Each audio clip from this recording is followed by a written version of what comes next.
శంకర్ డైరెక్షన్లో Bollywood star hero అయిన రణ్వీర్ సింగ్ హీరోగా అపరిచితుడు సినిమాని రీమేక్ చేయాలని చూశారు. కానీ ప్రస్తుతం ఆ సినిమాని ఆపివేసినట్లుగా తెలుస్తుంది.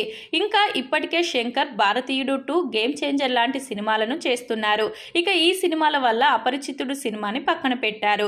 గత కొన్ని రోజుల నుంచి ఈ సినిమా తొందరలో స్టార్ట్ అవుతుంది అనే వార్తలు వచ్చినప్పటికీ ఇప్పుడు మాత్రం శంకర్ అఫీషియల్గా ఈ సబ్జెక్టు నుంచి తను తప్పుకున్నట్లుగా చెప్పి ఈ సినిమా ఆగిపోయినట్లుగా కూడా తెలియజేస్తున్నారు.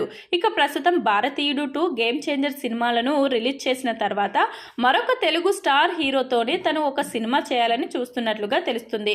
అందుకోసమే బాలీవుడ్ హీరోని పక్కన పెడుతున్నట్లుగా కూడా వార్తలైతే వస్తున్నాయి. మరి ఇప్పుడు శంకర్ ఈ సినిమాను పక్కన పెట్టడం వల్ల రణ్వీర్ సింగ్ ఈ సినిమా కోసం ఇప్పటి వరకు చేసిన కసరత్తులు కూడా వృధా అయ్యే అవకాశాలు ఉంటాయంటూ కొంతమంది వాళ్ళ అభిప్రాయాల్ని తెలియజేస్తున్నారు. ఇక మరికొంతమంది మాత్రం అపరిచితుడు లాంటి ఒక క్లాసికల్ మూవీని మళ్ళీ రీమేక్ చేసి దాన్ని చెడగొట్టే ప్రయత్నం మానుకున్నందుకు సంతోషపడుతున్నామంటూ సోషల్ మీడియాలో చాలా మంది వాళ్ళ అభిప్రాయాల్ని తెలియజేస్తున్నారు.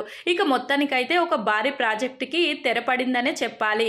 ఇక ఇప్పటికే రణ్వీర్ సింగ్ ఈ ప్రాజెక్టు వల్ల కొన్ని సినిమాలు వదులుకున్నారు. మరి ఇప్పుడు మళ్ళీ వాటిని చేసే ఆలోచనలో ఉన్నట్లుగా తెలుస్తుంది. చూడాలి మరి శంకర్ తన నెక్స్ట్ సినిమాను ఏ హీరోతో తీస్తాడు అనేది.